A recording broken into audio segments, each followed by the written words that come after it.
So today I want to talk about lore. But before I talk about lore, let's talk about investment and retention. So if you want to get somebody retained, if you want to make somebody want to play your game more, there's really two things that need to happen. You need to find something that they want to invest in, that they're interested in investing in, and then reward that investment. And that's fundamentally it, right? So in Eve, there is a couple ways you invest. You invest your time. Some people invest their money. Other people invest emotional attachment, so invest their selves. Eventually, it becomes a part of you because you've invested so much in these different things that more of you are in it than in yourself. And that's how they have you. And the reason why is because when you went to go invest it, you somehow felt rewarded for it. I, started talking about Eve because that's what I like to do. And I was rewarded for it. And so now I talk about Eve a lot. Maybe too much, but either way. So these investments come in different ways, but the principal investment that really attaches you to the game itself, actually, let me say this a different way. All of those other things, or a lot of those other things in Eve, are ephemeral. Your loot can be blown up, your ships can be destroyed, your sovereignty can be wiped off the map. In fact, entire legacies can just be utterly ruined, or at worst, or faded into obscurity at best. So the thing is that in Eve, most of your investments, I would say, to most retained players, the investment is either with their accomplishments or with their friends, which is a powerful draw, and one of the reasons why MMOs are often so successful until, of course, the population collapses. So that's fine, but also ephemeral. So what happens when your band of 9,000 people or 40,000 people collapse because of the pressure of the political climate? What do you and your friends do? What do you do if your friends leave? And that pushes a lot of people, end of wars push people back to high sec, they push people back to low sec, push people out of the game. So the problem is that if your only investment is in your stuff, if your principal investment is in your stuff, and it gets blown up, then you become melancholy and you quit. And then your friends, if their investments are in coordinating with their friends and hanging out, and all their friends left because of that, then they quit. And that sucks because they have nothing else invested in. So all of that gets me to lore. Okay, so lore, for the principle of this conversation, I'm going to just define lore as the way things work and what happens. That's the lore. It's the universe itself. It's the thing that we exist in. And, I was just like everyone else for a very long time. For at least the first 3 to 4 years, I didn't care about the lore at all. Now, mind you, when I played World of Warcraft, I was obsessed with the lore. I knew all of it. Actually, that's not even true. I wouldn't even say that. I had read the books, and I had paid enough attention to enough different things. But it wasn't like I read every quest text and knew, what Farmer Bob was doing. I knew most of the big things. I could tell you about the stuff because I loved the game, and it was a part of the game. So anything that comes up that's interesting and quirky in the game, I also knew about its lore component, and that's what's important.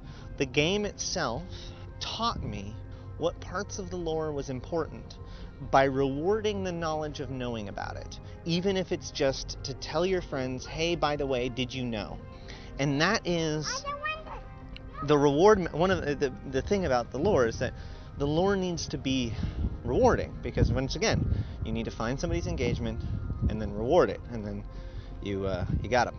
So if their engagement is learning, which, let's be frank, a lot of Eve players is, the lore rewards, or could reward, learning. And it doesn't even have to be like, there is cool flavor, like the racial resistances and racial weapons and how the rats act and the feel of the missions, and there's all these different ways that they do kind of flavor them out, but there's not enough exciting story to tie to those facts to say something about it. So like a good example of where they did this well was the Bloody Omer event, right? Nobody cared about the Blood Raiders really prior to that, besides a few very dedicated people. I would go so far as to say that the vast majority of the people that watched that video had no idea who Omer was beforehand, but they knew after. They now knew something about this guy, and it defined the characteristic of his entire people. Another good example is the Sancha video. It taught you something about the Sancha. So then when you see the Sancha in space, or when you see the Blood Raiders in space, or when you go and kill the Blood Raider site,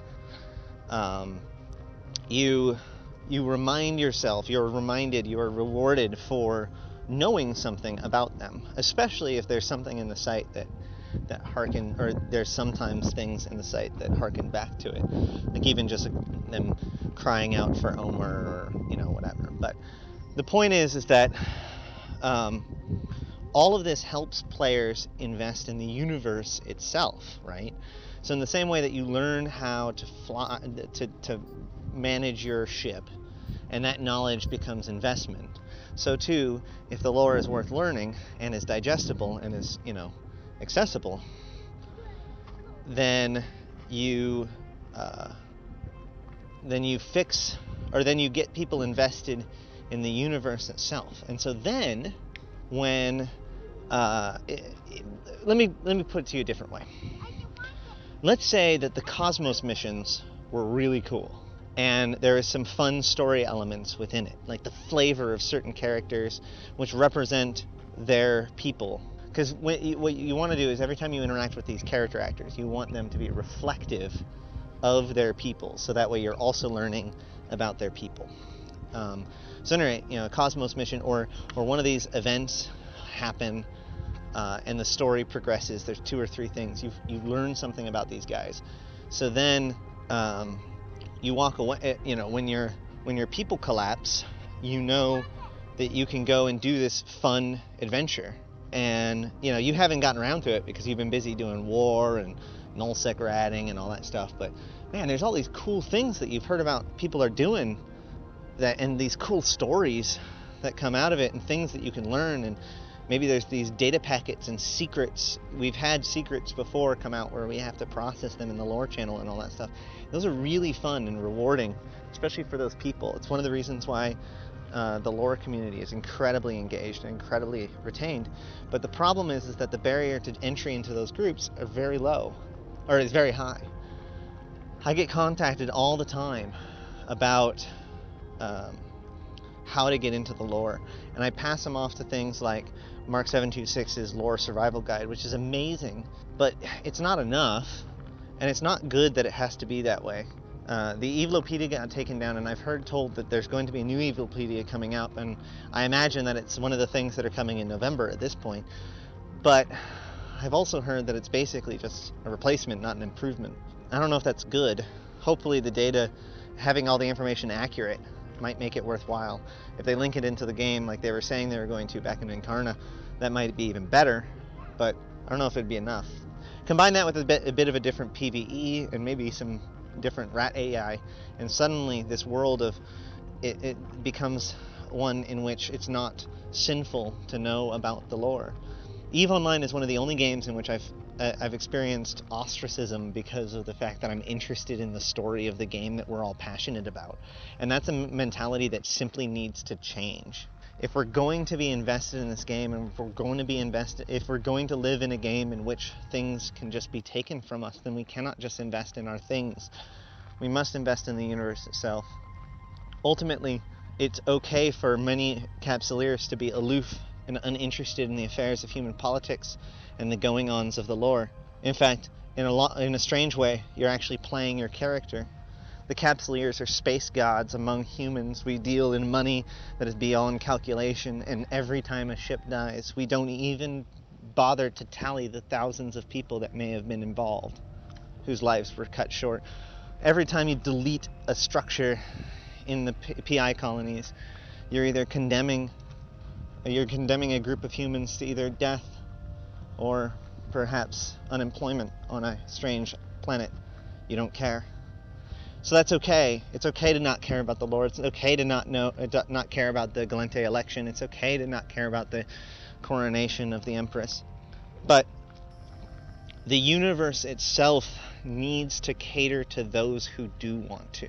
If we are going to retain a different kind of user, if we're going to have truly engaged players, if we're going to snag up more than 2% of the people that come and check out our game, the game itself needs to give you reasons to invest that isn't just homework.